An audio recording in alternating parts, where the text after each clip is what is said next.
unabashedly. The one studying my identification squinted at me. Marijke de Graaf. Just how old is this photograph? He held it up for his companion to examine. My curly hair was longer in the photo, my face a little fuller. 4 months. The child, finally quiet, sucked her thumb, her cheeks scarlet with tears. After an unbearable pause, the soldier handed back my papers. Well, it sure doesn't do you justice. He winked and waved me on my way. My mouth was dry, my arms tense as I continued on into the park, humming a nervous, shapeless tune. I found a bench near the tea house where more uniforms were scattered between the suits and dresses at the tables. Soldiers eating pastries, looking out over the water at the ducks and squirrels as though our city had always been theirs. Within a few minutes, Theo found me. He bent down to check on the child before giving me a kiss. They took their time with your papers, didn't they? I shook my head. They're just searching for entertainment. He lifted the baby from the carriage. Darling, not here. Let's get her to safety. But look at this tiny frown. He pulled faces at her until she gurgled a laugh and stretched out as if trying to tug on his big ears. And I watched with yearning as I imagined us with a daughter of our own to comfort and love. If only we could keep her.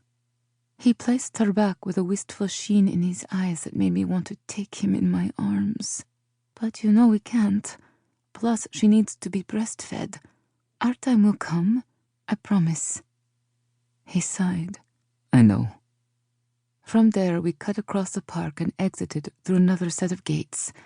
These ones, thankfully, unguarded. Women bustled down the streets, and collectively they formed a walking fashion catalogue from 3 years earlier, colors fading and hems showing their wear.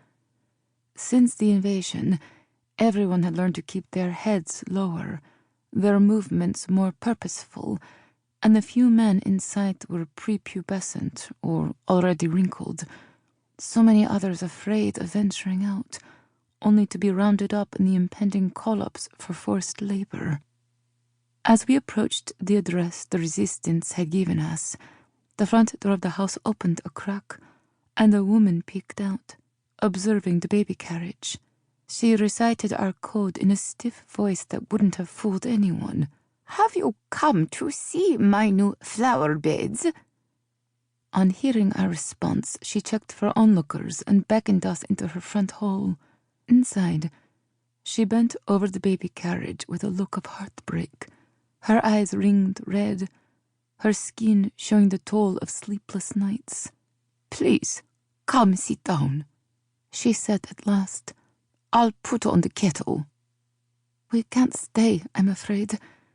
I glimpsed an empty bassinet in the sitting room, a baby blanket crocheted with initials draped over the side. The sight of it made my throat tighten. "We're so sorry about your loss, Mithro." She picked up the baby and gazed down at her. "It's a dreadful time to bring a child into the world, isn't it?" Theo and I exchanged a glance. "Well," she said, "at least I can still be of use to another young life." Her chin started to tremble, and she retrieved a handkerchief from her pocket. "Such light hair for a Jew. What happened to her mother?" "Pneumonia," Theo replied. "We were hiding them in our attic, and by the time we found the doctor who had come, it was too late." He glanced at the clock on the wall. "I'm sorry. We need to get going. We can't thank you enough, Mithlo. Please hide the carriage well. Your husband knows what to do with its contents." I leaned to kiss the baby on the forehead and squeezed the woman's hand in farewell. Theo paused in the front entrance. "It warms my heart to see how willing you are to care for a child that's not your own." She nodded, but kept her focus on the baby. And once the street was clear, we left the house without looking back.